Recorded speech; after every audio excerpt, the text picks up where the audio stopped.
Um, Elden Ring. Elden Ring seems to be hard for a lot of people. Elden Ring, this new DLC that kind of came out for their Elden Ring Shadow of the Earth Tree. There, you've played it? You've beaten it? Um, what are your I've thoughts? beaten the main game. I haven't played the DLC at all myself. Oh, okay. Um, I will be getting to it on my stream a little later in the year. We finally just finished the main game for Elden Ring, so we want to take a little bit of a break, do a couple other things, and then come back to it. But I can't wait to play this. And my co-host that will be doing that on the stream with me, he is a large portion of the way through this DLC already. okay. And what are his thoughts about it? So far, I've heard nothing but good things. I see the trouble that people are having with this. I think there's a couple things that factor into that. One is that these games require a lot of exploration, and there's a lot of tools you can find that make the game easier for you. I've listened to some stuff about this game already, and there's a particular item that just kind of a power scaling effect specifically for this DLC that doesn't affect your character or your level in the base game. It's specifically an upgrade system dedicated to the DLC, and it seems like a lot of people are not finding that item or maybe ignoring it, and so that they're kind of making it harder on themselves to a certain degree by not engaging with all of the tools the game is giving you to make it easier. Those things are there for a reason. If you're having a hard time, the game has a ways of making it not quite so brutal. And then, I think another element to this is just that Elden Ring is the first one of these Souls born from software games to go anywhere close to as mainstream as this has. Mm, I think before Elden Ring, all these other games, Dark Souls, Bloodborne, Sekiro, Demon Souls, these games have all been somewhat niche. They have not been mainstream, like selling at the top of the chart games. And usually these games, I think, have been harder than Elden Ring. I think Elden Ring is actually overall it has tough moments. There's a couple of bosses in particular that are very difficult in the base game, but the majority of Elden Ring, I think, is a lot easier than most of the others. And I think this DLC seems to be a little closer to the rest of their catalog of games in terms of difficulty. And in the past, the DLC for Dark Souls 1 or 2 or Bloodborne is often the hardest part of even those games. And so I think there's a clash here of the more mainstream success player base that Elden Ring has garnered, hitting up against the wall of this is kind of what From Software has always done. They just made one game a little easier one time, and now people are kind of seeing the more brutal side of what most of their games feel like. mm, okay. Well, do you think the increased popularity of Elden Ring is because of you have a lot of these streamers, very big streamers playing the Elden Ring there, your Kai I think Cenats, so. I Asmongold's think there. that's definitely a huge part of it. I also think it's just a matter of because take Dark Souls, any of their other games as an example. Those games have exploration, and you can find lots of shortcuts and side areas and secret pathways. But they are a little more linear. Like they have like a maze-like structure to them, but there's more of a path. So as a game developer, you guide the player around this path, and you kind of make every boss and every enemy you design it so that you know kind of how powerful the player is going to be when they come up against each thing. But with Elden Ring, it's this massive open world game. So by necessity, you have to make more of it easier because it's built into the design that you're supposed to be able to choose at least a few different directions you want to go at any given time. You're not, there's no, I have to go to this place first. You're supposed to be able to explore a lot more to your heart's content. And so I think that necessitates a little more easygoing game design. And I think that is a big part of the mainstream success as well. It's just this game is easier. it's big and it's open world. And then I also think that streamers playing it, that has just become so much more of a thing. That wasn't nearly That's become an industry in and of itself in the way that like was just not that much of a thing when the first Dark Souls came out. But yeah, I think there's a few factors that have contributed to that. Mm. Well, a content creator getting some recent hot water, I guess, for talking about the game, talking about the difficulty of the game. There, so this is clip been going around, even though it's a short clip, it's only 26 seconds, but there's a longer form there. If you go watch her video, and she also responded in the replies here, also, and we're going to talk about those. So this is the clip that's kind of making everybody a little bit hot here, and I'm gonna play it now here.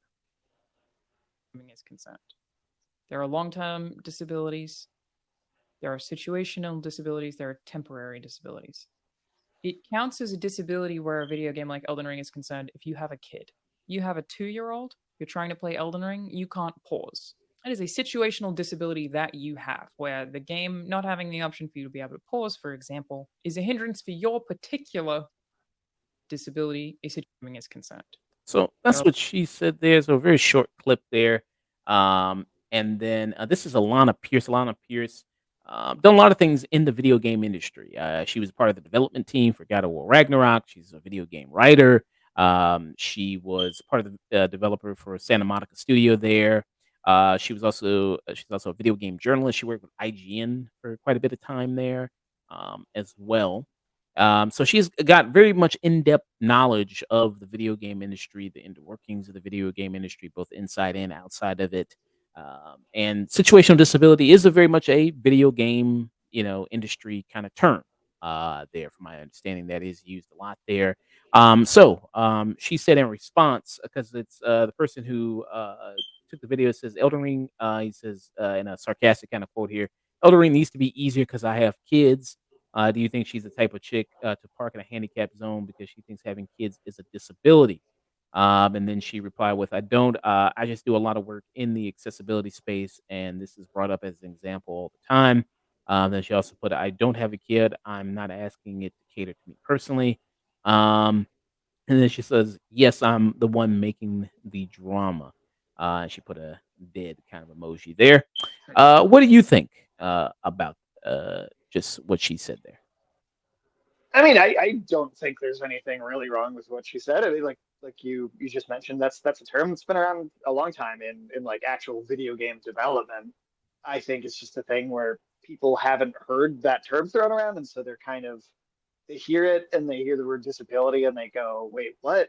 They don't quite understand what that means. And I think it's a bit of a gross misinterpretation to say she's saying that Elden Ring needs to be easier because I mean she's saying she wishes it had a pause button because not everybody's able to sit down and have no distractions. That seems like that's all she was really saying. Um, to counter what she's saying, I think the reason a game like Elden Ring doesn't have a pause button is because of online functionality. I think it's a lot less to do with the game trying to be difficult or anything. I think it's just a matter of there's online elements to the game where people can invade your world, you can invade other people's world. You can't pause a match in Call of Duty either, right? Because you can't pause everyone else's game when you need to pause. So that's the simple explanation as to why that is there. But I also like if somebody's like, "Oh, I wish there was a pause button in this." I don't think that's any reason to be like upset with them for wishing that to be the case.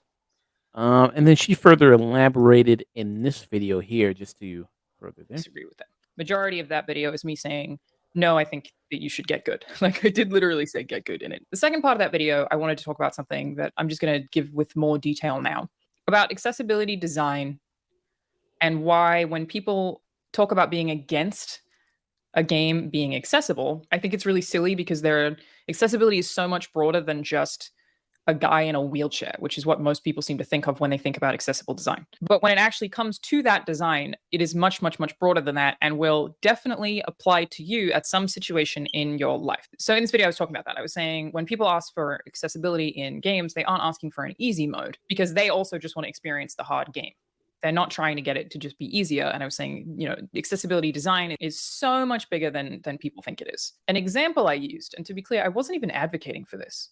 I didn't say that I think it should be there. It was just an example. An example I gave where let me just show you the clip first. Let me show you the full clip. And people are asking for accessibility are not actually asking for an easy mode. That is Yes, bro. Saying that we saw already.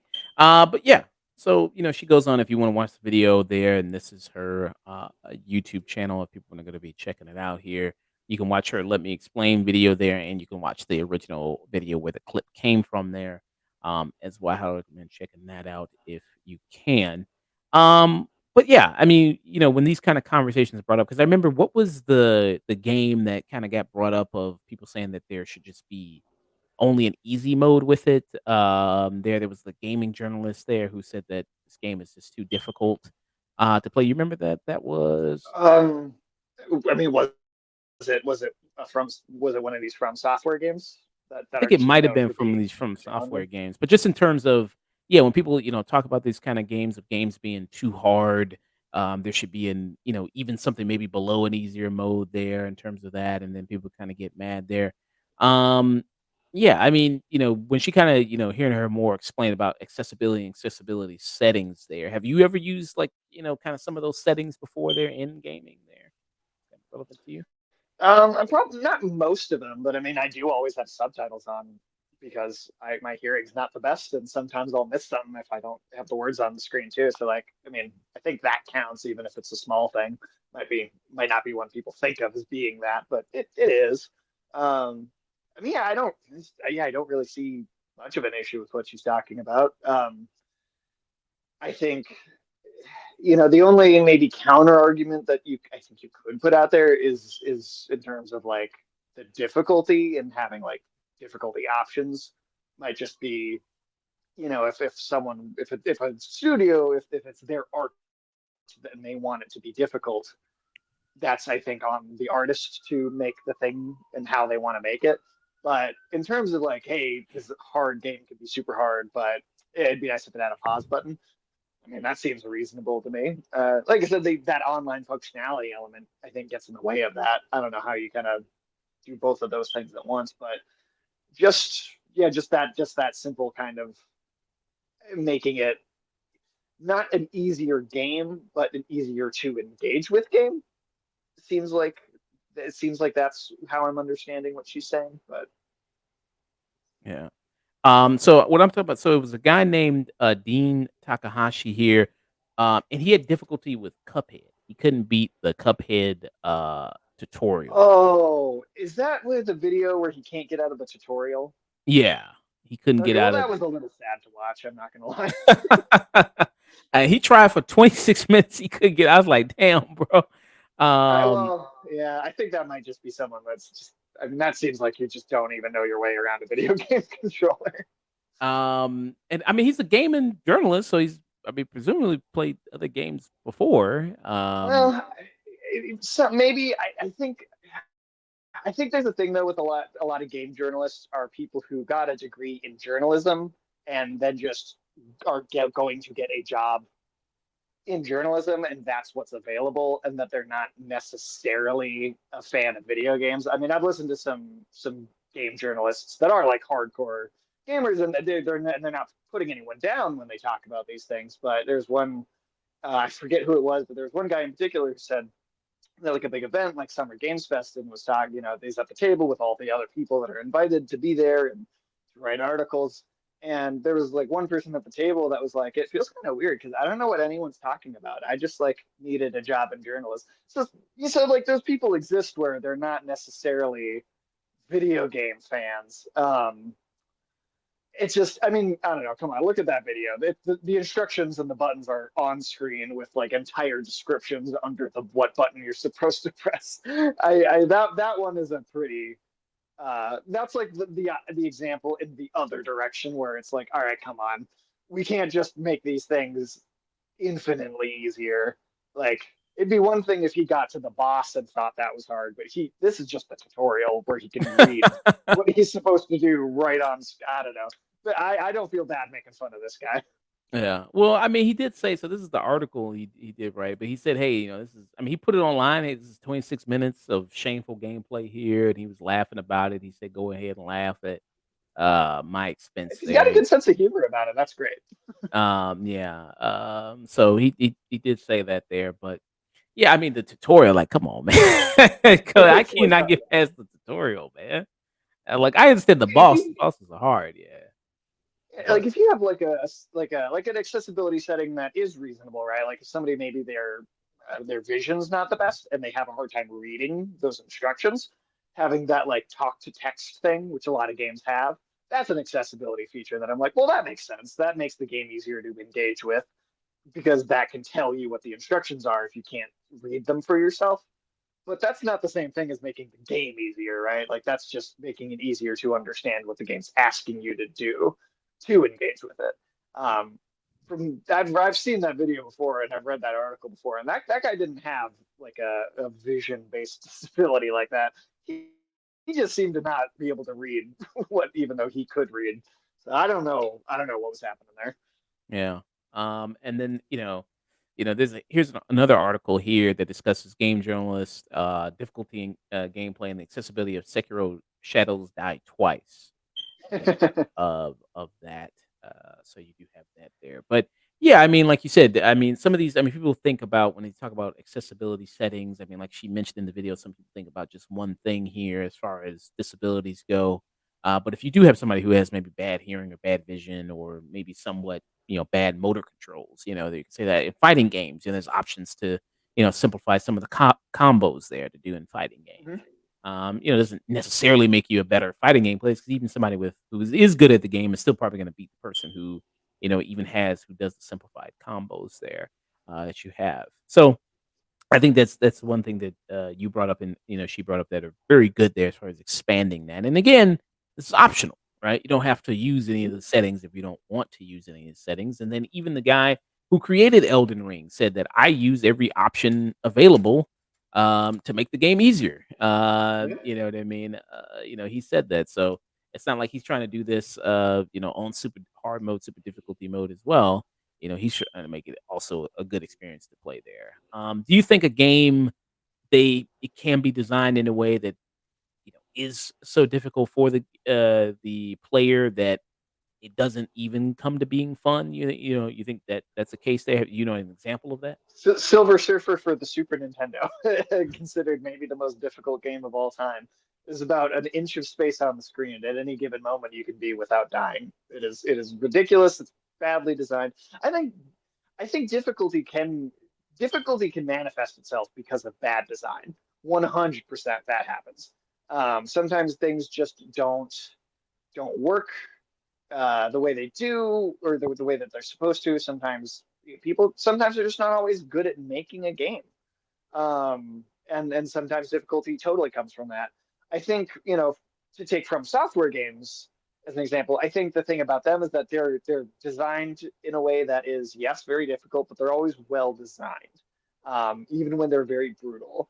And I think I do think, hey, things being able to be played by as many people as possible, I think it's a good thing.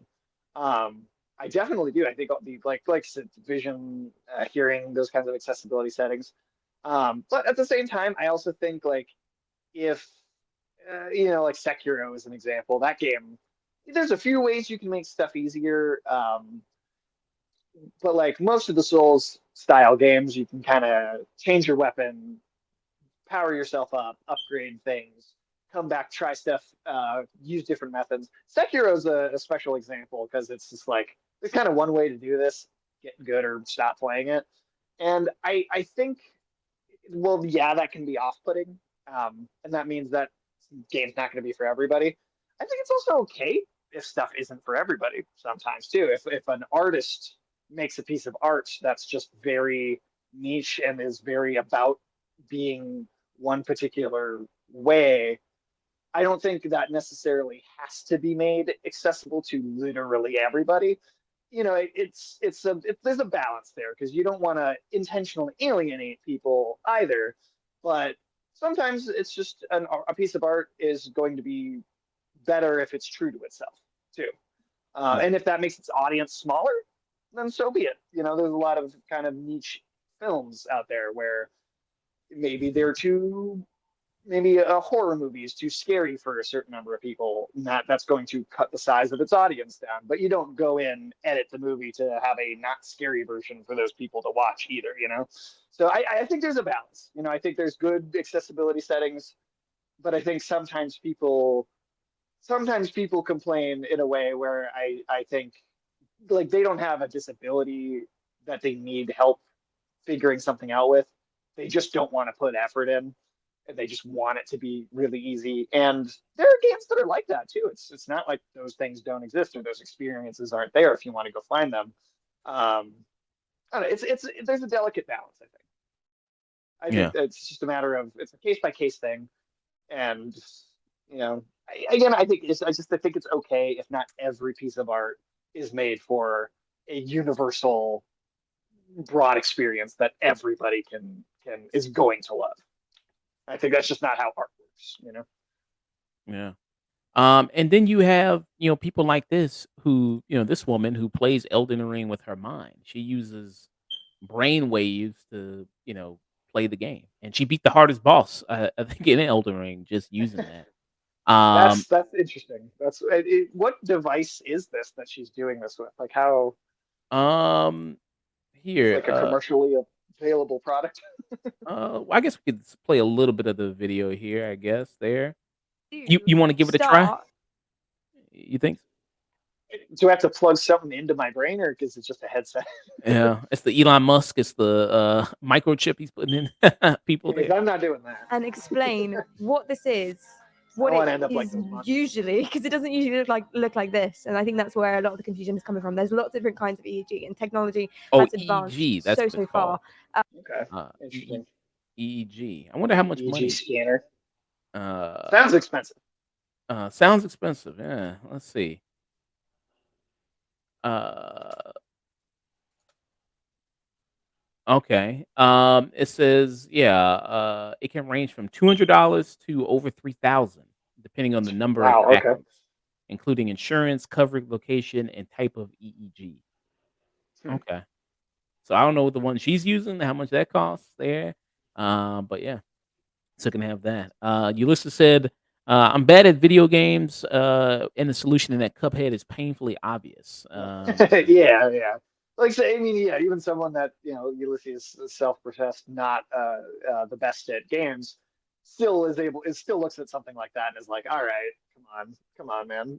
Like, this is a little sad. Yeah. But you do see all these, different people uploading like, man, Elden Ring too hard. This DLC is way too difficult. You do see a lot of that kind of videos of people talking about that. But yeah, I mean, seems like I don't know. I mean, seems like kind of a nothing burger. Why people that upset there about that? What she said there. I don't really kind of get it there that much. I think people just feel the need to be mad about something. I think in most controversies, that's really where it's coming from. Sometimes somebody really does something messed up and it's worth addressing, but I feel like 9 times out of 10, it's just people are getting mad because of a misinterpretation, or they're just unfamiliar with something, so they don't understand what's being said. Yeah. I think that's all that's happening here. And then here's a little bit. We're gonna close out a little bit of some more stuff she said, and we're gonna close out.